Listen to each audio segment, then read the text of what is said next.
I'm going to talk to you about things that were revealed to me on the way of becoming an architect, and the truth that was found in the process, and I hope that will resonate with fellow colleagues and people of different professions. But first, I would like to start with what I call breaking walls of perception. Each one of us has its own unique point of view, and it's that defines us. And when more than 2 points of view align, we start to talk about common sense. But how logical is that common sense? In the way of securing a position, I was told that my background was fantastic, but I was lacking experience. So at that point, it occurred to me, how can I get experience if I cannot secure positions to begin with? And I knew at that point I had to break free from that logic. I had to unfollow that sense of thinking, and I had to break that perception. So I started focusing on the things that I enjoy doing the most, designing and making things. But focus is a very difficult thing to do, especially nowadays. 95% of people struggle to focus. And if we think how we used to live 20 and 30 years ago and how we live today, we understand that through technology, we have the ability to move from the industrial age to the age of information. And the amount of information that we receive is so vast that we are unable to understand and decipher that information. As a person growing up, I was told that I always have to cross-check my sources. And in that sense, it wasn't only about the type of information that I was receiving, it wasn't about the amount of information, but it was also about the speed by which that information was reaching out to us. And it's that speed that is so high that it makes it even more difficult to start to evaluate, understand, and eventually make a decision based on that information, that it makes it feel like a Hercules labor. To my truth, technology, education, design were always interwoven. And they also had a little bit of shock. I started my architectural education on the onset of shifting from one design tool to the next. I knew how to draw by hand, and I started to use the computer. And that was a revealing moment for me, because I was able to draw a skyscraper in a matter of days, when it used to take a matter of weeks. And I could also have design changes included. Of course, that was a personal choice. I chose to develop myself, to master a skill, and in that sense, I progressed. I didn't wait for the tutorial day. I was teaching myself at any point I had the option to do so. And I started to feel like I was an awesome architect already. Of course, I wanted to apply the gained knowledge, and a person named Leonardo da Vinci once said, "I'm impressed with the urgency of doing. Knowing is not enough, we must apply. Be willing is not enough, we must do." And in a way that I would like to understand the world, I started working before even graduating. And that led me to the next revelation: real-world deadlines. Of course, that didn't stop me there. The passion for architecture drove me to advance myself, and I started studying in one of the top schools of architecture at the Architectural Association. And at that point, with my 5 years diploma and experience at hand, I finally began feeling that I am that architect, the awesome architect. Reality struck back, and I realized I had many things to learn. And in that sense, I also realized that it is crucial to go through a process of designing, and as the design was sophisticated, at the same time it was essential to interact with other awesome architects. And while my design was very different from the design I used to do in my first year, now I was using code, it was more important that I interact and I talk to other amazing architects.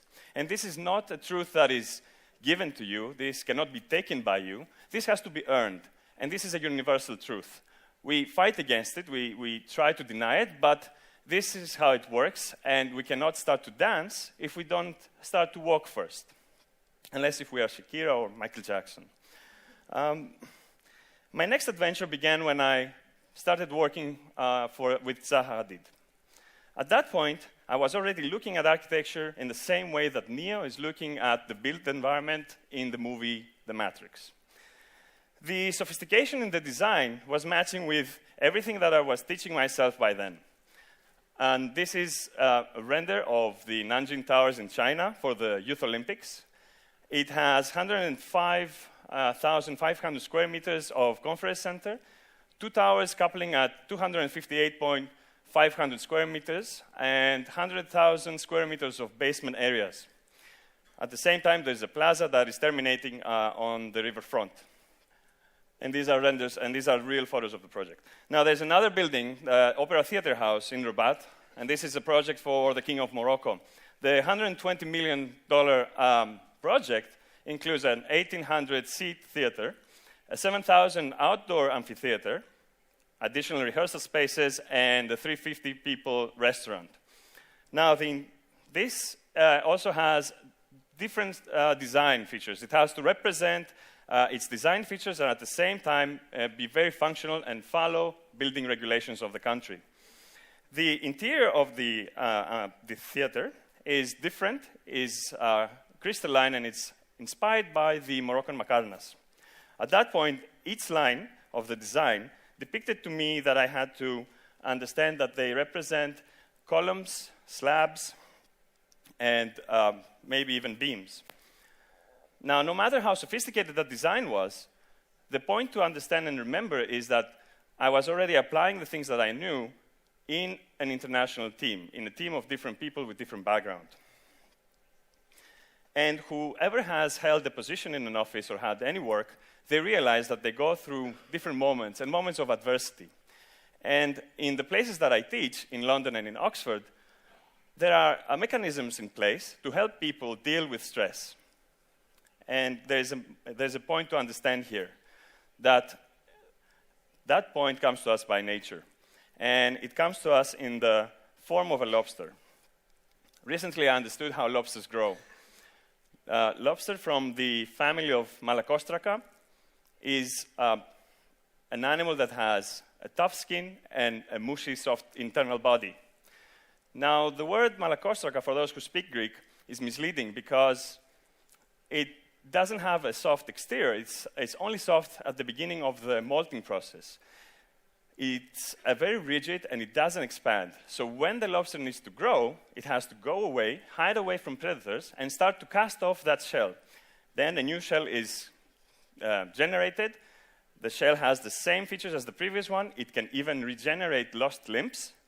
And that process continues every time it needs to grow. Now, the point to understand is that the driving force for the lobster to grow is the feeling of being uncomfortable.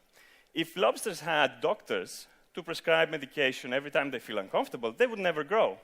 Every time they would feel bad, they would go to the doctor, they would get an aspirin or a bubbling painkiller, they would feel fine, and they would never cast off their previous smaller shell.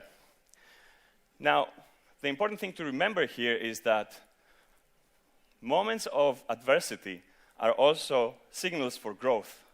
And if we can understand those moments, we can also grow through those moments together.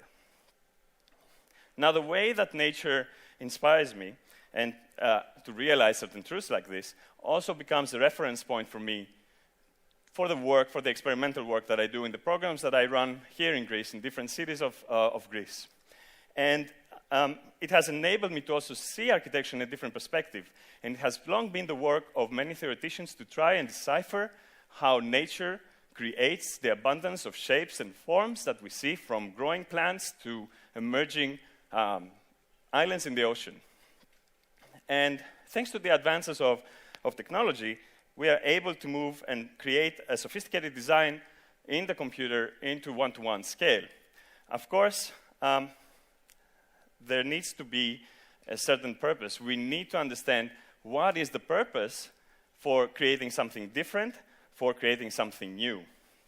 And if the purpose is superficial, if it is ephemeral, then if there is no plan, then it's very easy to fall into a vicious cycle where the value of our work is mixed and we misunderstand what we do and why we do it. And especially when we do things through moments of adversity and through a special growth, then we can grow through that process ourselves. Now, I would like to show you some details of the work, of the experimental work, and this is a photo of an unusual concrete pavilion, Calipod. Now, this is not a Photoshop image. This is not edited. It's a real photo. And the interesting thing about this is that it was put together in less than a week with the people of international students that just met each other, and they went through a process of looking at nature as a reference point. Now, to give you a hint on what that work looks at as a research background, I would have to talk to you about a school of fish swimming, or a flock of birds flying, or a herd of sheep traveling around. while the movement can be mesmerizing, it hides a certain purpose. It has a specific way that happens. They try to come together, not too close to each other, and they have a specific direction. Now, these are the basic flocking rules that were coined by Greg Reynolds in 1987. Other moments of inspiration by nature can be networks of bundling and branching. And this has been the case also for Kalipod. Now, the purpose here is not to recreate a moving animal or is not to make a plant. The purpose here is to understand how that way happens and to connect that way with design features where we don't understand, we don't know exactly how the final outcome will be, but we know what the final structure will do. And that has been a thrilling moment for me, because it wasn't just about how things were looking, it wasn't about how things were operating, but it was both. And every proposal grew from that process. Of course, here again, the trick is choice. How do you choose from a plethora of different options? You might know what you want. So, for instance, you might know how much sunlight you want to have, but there are different options of opening configurations that can give you that level of sunlight. So every time we go to the market to pick a tomato, we grab it, we smell it, we squeeze it, and in that process, we try to understand how that tomato feels and looks like, because we know that will be a parameter of how tasty our Greek salad will feel like, yeah? And in that sense, we go through a process of evaluation. Every great chef, usually a mother, knows which tomato is the best. Similarly to architecture, we go through a process of evaluation. So we make many different iterations, and this is the case for the programs that I run with the students who come in, make different design proposals, and we go through many different design proposals based on the brief, and we try to do that through a simulation, through using specific code, and at the same time creating prototypes at smaller scales, until the moment where we evaluate how these objects can be realized by using advanced technological tools, and at the same time understand how they behave structurally, how they stand.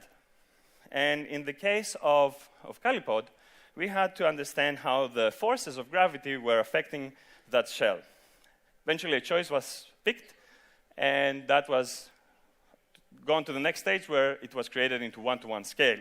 We had to go from the three-dimensional geometry on the computer to a two-dimensional plan that will give us the formwork in order to start creating that pavilion. And what we managed to do is to cut out these pieces out of a piece of fabric. The piece of fabric was then used as the formwork for casting concrete. And we gathered earth that was the scaffolding for our structure. We created an earth scaffolding, we laid on top the fabric formwork, and the casting process began. We used a special concrete mix with fiberglass additives, and that enabled us to move away from conventional ways of reinforcement. We didn't have to use rebar. Eventually, this process continued by removing the earth scaffolding. The earth scaffolding was then out in the surroundings, and the final outcome was revealed. And this was done again in a matter of less than a week. The final structure is 2.1 meters high, 4.4 meters wide, and it was done by a group of people who just met each other. Now, I will show you one more example of experimental advanced architecture, and we try to challenge ourselves through these processes, and we try to see how we can change things and move beyond the things that we already know. In this project, WeaveX, we wanted to challenge the way that we use formwork, but also different design tools and fabrication tools, such as the robotic arm, as you will see. In this process, we began by creating protocols of information and communication with a tool that is usually found in the automotive industry, the robotic arm. And we had to sort of customize the way that it was moving and it was used in order to start bending that reinforcement to match the design purpose that we wanted to achieve. The revealing moment here was that we were able to very quickly generate a series of customized bends for the rebar that will eventually give us a very specific design that was not random, but it had a purpose. And through that process, everyone sort of started seeing a different perspective for architecture and the built environment. And by understanding materiality and how polypropylene was used for formwork, we began having unexpected results, such as a polished concrete surface that was done on the go without having to go through a second step of editing the structure. Now, in this way, the Ford's notion of mass production is met with the process of mass customization. However, there's always the need for a purpose. We need purpose to guide us and to drive us. If we don't do that, if we don't have purpose, then we fall easily into illusions. Perhaps the biggest truth here was that architecture, for me, is a way of life, a way of thinking. And as long as there's passion, then we can overcome many moments of struggle. And there have been many moments of negative feelings. For instance, in the first, here I'm showing how the mass customization can be met with the 3D personal machines. But to go through the moments of negative feelings in the first project, there was a moment where part of the air scaffolding collapsed under our feet, and we had to make a decision at that point to continue and not stop. At the same time, when we started to talk about communicate with the robot, it felt like we were talking to a wall. There was no response, zero. But we didn't stop, and we realized at that point that we have to put ourselves into place and surround ourselves with people that understand what it means to have persistence and perseverance. And at this point, I didn't come here to talk to you about how we're going to move ahead, how this will progress. I came here to show you a world with possibilities, a world without boundaries. And in that world, in order to have your place, you have to try. You have to begin and remain active. We'll be happy to have you with me. And in this sense, I would like to tell you how grateful and privileged I am to have told you my truth, such as it is, and how we go from here. It's a choice I leave to you. Thank you.